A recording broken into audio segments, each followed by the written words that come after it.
the organization of human life, its systems of communication and systems of control are extended more and more and more in just the same way, for example, that by assimilating the minerals out of the soil and the rays out of the sunlight, a plant like a fern grows and grows and grows and extends its form. And in this way, its organization prevails. Now then, you see, if you take this task of what we call the conquest of nature, the task of making order victorious over chaos or randomness, if you take this seriously, you will look upon it as warfare. And you will firmly believe that the most urgent thing that there possibly can be is to make order prevail over randomness, to make good prevail over evil, to make life prevail over death. And we find that when we are in a contest of this kind, a serious warfare game of this kind, and we take it seriously, we are involved in it in a very deep and bitter sense. Now, the difference of Buddhism from science as a form of knowledge is that in Buddhism, it would be said that this view of things, this view of the task of life as making order triumph over disorder, leaves something out. You remember right at the beginning, I made some importance of a Sanskrit word which is fundamental in Buddhism, avidya. Avidya, which meant, a means non, vidya, knowing. Non-knowing or ignorance, or better, ignorance. Ignorance, in other words, leaving something out of account. And I want to use a familiar illustration to show in what way we ignore. You see here a figure which is apparently, as you look at it, two faces in profile about to kiss each other. Now, if we draw back a little from those two faces, we can see on the white area in between them the form of a cup.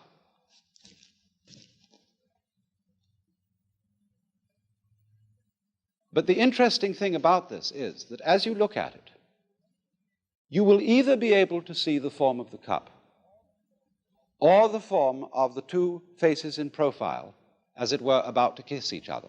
You can alternate them between them very rapidly, but you will not be able to see them both that way at the same time. In other words, either the white must be the background and the black the figure on the ground, or else the black must be the background and the white cup showing up on it. And so in this way, we are unable to see, really, we can think it. After a while, we can get accustomed to the idea that the figure and the ground, the black and the white, are mutually necessary to each other. In that figure that I showed you, you could say both the cup with the stem and the two faces are there. But our ideas about them, our concepts, are mutually exclusive, and we cannot see them both at the same time. And in the same way, in this figure that I drew, we either see the sawn-off stumps or the bear claws. It's difficult to see this figure both ways at the same time. And so, also, just as we see one and not the other, so we identify ourselves. After all, when you're looking at the white figure in that illustration, which is the cup, you, as it were, identify with the cup. When you look at the two faces, you identify with the profile.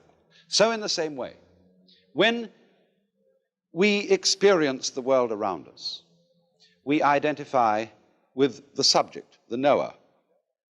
We don't identify with what we see. But as a matter of fact, if there is nothing seen, there is no experience of a seer. If there is no seer, there is no experience of anything seen. They both go together in the same way as the black and the white. And this idea that the yes and the no, the black and the white, the inside of a class, say we draw a square as representing fundamentally the idea of class. I can't have a square which doesn't have both inside and outside. They go together. And in Buddhism, this going together is called shunya. Although this is often translated void, it means that the inside of the square cannot exist, is void without the outside, the subject without the object, the black without the white. And this, of course, is represented in this fundamental Chinese figure of the yang, or the positive principle, and the yin, or the negative principle, like two fishes, constantly circulating, going round and round and round and round in the alternations of life.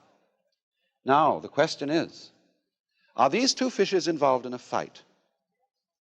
Is the white one eating up the black one, and the black one trying to eat up the white one? If that is the situation, then, of course, life is fundamentally nothing but a grim contest. If this one up here is the good fellow, and this one is the bad fellow, if this is order and this is chaos, then a fight goes on between them. And that's largely the way in which our technology has interpreted man's situation as against nature. This is man, the white, the good fellow. This is nature, the dark, the bad fellow. And the white one has got to eat him up. But what happens if the white fish succeeds in eating up the dark fish? The white fish disappears as well as the dark one, because the white one is only there in relation to the dark. So then, if these two fishes, as it were, wake up, if this one wakes up and this one wakes up, which is called awakening in Buddhism, they realize they're one. In other words, they go together. They're inseparable from each other. And this realization is that experience, which is called in Zen Satori, or in Buddhism, Bodhi, awakening. This sudden dawning on our consciousness that life is not really a contest to make yes triumph over no, to make the positive triumph over the negative. The two sides go together. And then one sees, in this strange way, that underlying all that is negative in the world, all that is in a way painful and evil, there is a kind of necessity to it. It goes with the good. It is necessary for the good. Disorder is necessary for the manifestation of order, just as you must have, say, a black background to show up a light figure. And then when one sees that, a profound transformation takes place in one's attitude to the world. That is to say, instead of looking upon life as a contest, it becomes a dance, it becomes a game.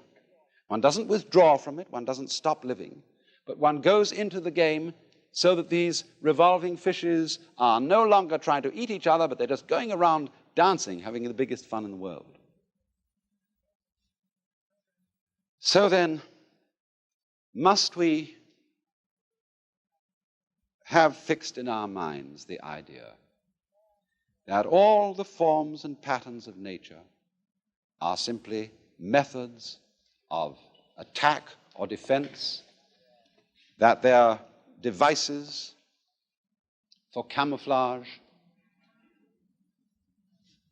that they're simply lures for sexual attraction